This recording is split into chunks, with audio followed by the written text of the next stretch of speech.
Assalamualaikum warahmatullahi wabarakatuh. Materi minggu ini untuk mata kuliah metode penelitian membahas, mengkaji dan menganalisis lebih dalam mengenai fenomena atau masalah, yang merupakan masalah yang menjadi faktor eksternal dan faktor internal yang akan saudara jadikan latar belakang pada saat menyusun bab 1 usulan penelitian. Saudara dapat mendownload materi yang telah saya disediakan pada Google Classroom. Pemberian materi ini untuk memberikan gambaran secara menyeluruh kepada saudara bagaimana cara menyusun latar belakang usulan penelitian di bab 1. Materi selanjutnya akan kita bahas mendalam melalui Google Meet sehingga dalam mata kuliah metode penelitian secara keseluruhan saudara dapat menyusun usulan penelitian yang terdiri dari bab 1 sampai dengan bab 3 sebagai syarat untuk mengajukan sidang usulan penelitian pada semester berikutnya. Pada materi sebelumnya, kita telah membahas bahwa melakukan penelitian ditujukan untuk memecahkan masalah. Pemecahan masalah sesuai dengan kajian ilmu yang telah kita tentukan, seperti akuntansi maupun manajemen. Untuk memecahkan masalah tersebut perlu dilandasi pada kaidah ilmiah, seperti logis, rasional, konsisten dan sistematis. Tersusun secara sistematis, yang terdiri dari bab 1 sampai dengan bab 5. Latar belakang penelitian berisi 3 poin utama yaitu landasan normatif, empirik dan teoritis. Landasan normatif berisi peraturan-peraturan yang berlaku dan memiliki landasan hukum yang tetap. Landasan empiris berisi fenomena di lokus penelitian yang didukung dengan data terukur.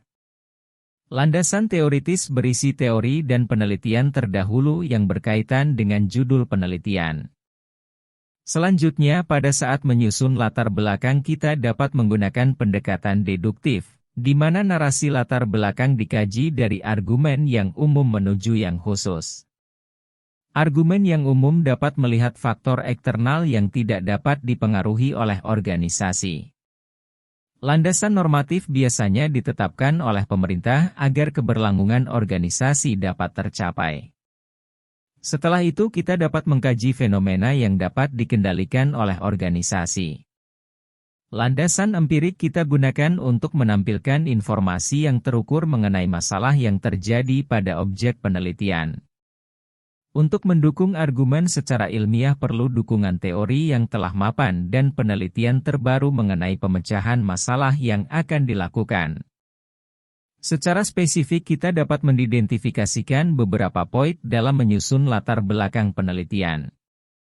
Menggambarkan fenomena faktor eksternal, menyusun landasan normatif, menyajikan fenomena faktor internal, kemudian menganalisis landasan empirik dengan data yang terukur serta membuat landasan teoritis yang mendukung usulan penelitian kita.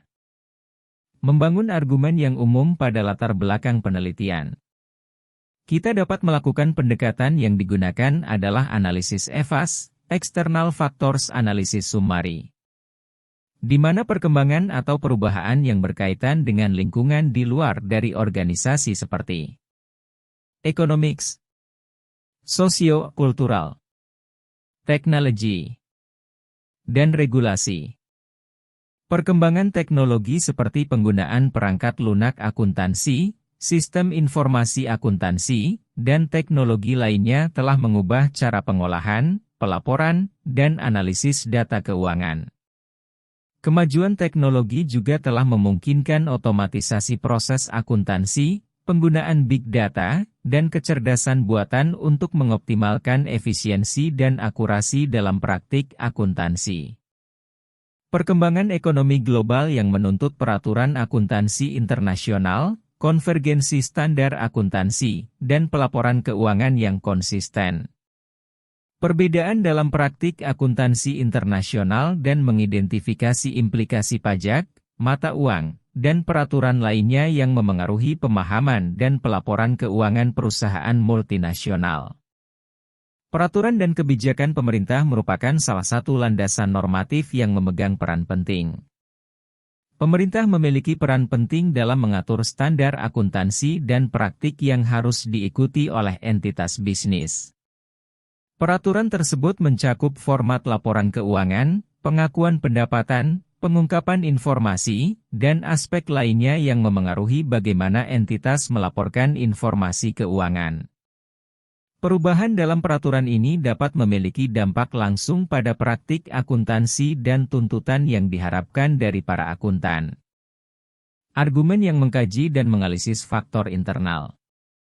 Pada latar belakang penelitian, pendekatan yang digunakan adalah pendekatan analisis IFAS, Internal Factors Analysis Summary, di mana perkembangan atau perubahan yang berkaitan dengan lingkungan di dalam organisasi seperti akuntansi keuangan, auditing, perpajakan, sistem informasi akuntansi. Salah satu contoh masalah sistem informasi persediaan barang yang merupakan landasan empirik, atau variabel Y. Persediaan barang melibatkan penggunaan data dan pengamatan nyata untuk mengelola dan mengoptimalkan persediaan barang.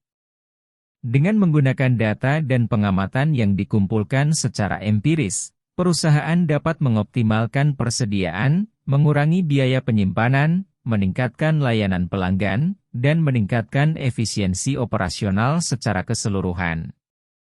Berdasarkan analisis data dan penyebab yang telah diidentifikasi, yaitu peningkatan kerusakan barang di semester 2 dengan melakukan tindakan perbaikan yang tepat untuk mengurangi tingkat kerusakan barang di masa mendatang, seperti meningkatkan pengendalian kualitas, memperbarui atau mengubah proses produksi, atau meninjau hubungan dengan pemasok.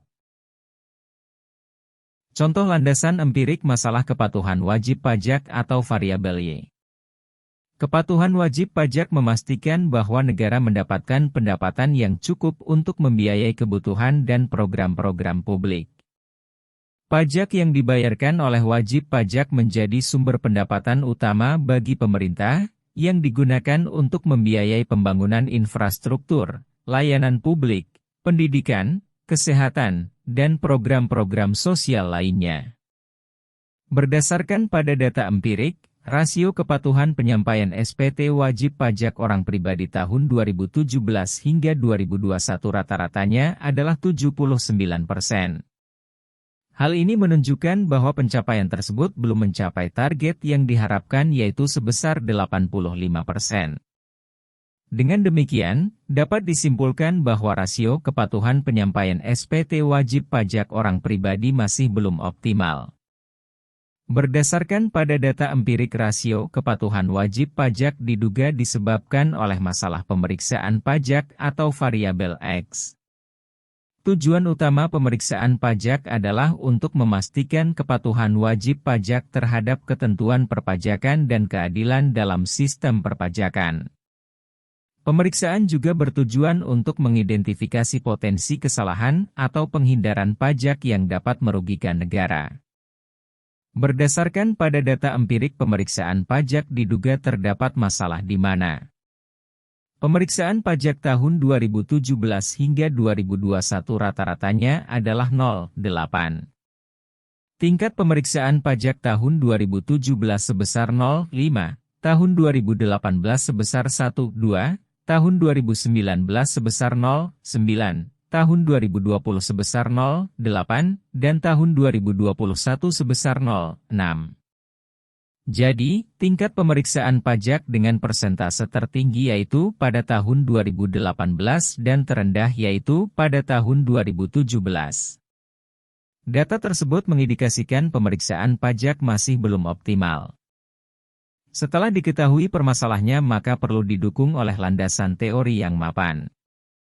Pengaruh pemeriksaan pajak, X, terhadap kepatuhan wajib pajak orang pribadi, Y, sesuai dengan Mardiasmo, 2016, untuk menguji dan meningkatkan kepatuhan wajib pajak, perlu dilakukan pemeriksaan pajak secara objektif dan profesional dan didukung oleh penelitian terdahulu, Gaol dan Sarumaha, 2022, yang hasil penelitiannya membuktikan bahwa secara parsial pemeriksaan pajak berpengaruh positif dan signifikan terhadap kepatuhan wajib pajak. Kemudian kita tutup dengan argumen. Berdasarkan pada fenomena yang terjadi, teori pendukung dan penelitian sebelumnya yang relevan, maka peneliti akan melakukan penelitian yang berjudul Pengaruh pemeriksaan pajak terhadap kepatuhan wajib pajak orang pribadi pada Kantor Pelayanan Pajak Pratama Bandung Tegalega. Dengan melihat dan memperhatikan contoh membuat latar belakang, saya harap saudara dapat memahami lebih jauh bagaimana untuk mengidentifikasikan faktor eksternal. Landasan normatif. Mengidentifikasikan faktor internal. Landasan empirik. Landasan teoritis. Dengan merujuk pada materi sebelumnya, saudara diharapkan dapat membuat dan menyusun usulan penelitian yang terdiri dari latar belakang penelitian, identifikasi masalah, pembatasan masalah, rumusan masalah, maksud dan tujuan penelitian, kegunaan penelitian, kegunaan operasional atau praktis, kegunaan pengembangan ilmu atau teoritis. Demikian materi metode penelitian pada minggu ini. Saya harap materi perkuliahan dapat menambah wawasan dan pemahaman saudara dalam menyusun bab 1. Materi lebih lanjut akan kita bahas dengan menggunakan Google Meet. Wassalamualaikum warahmatullahi wabarakatuh.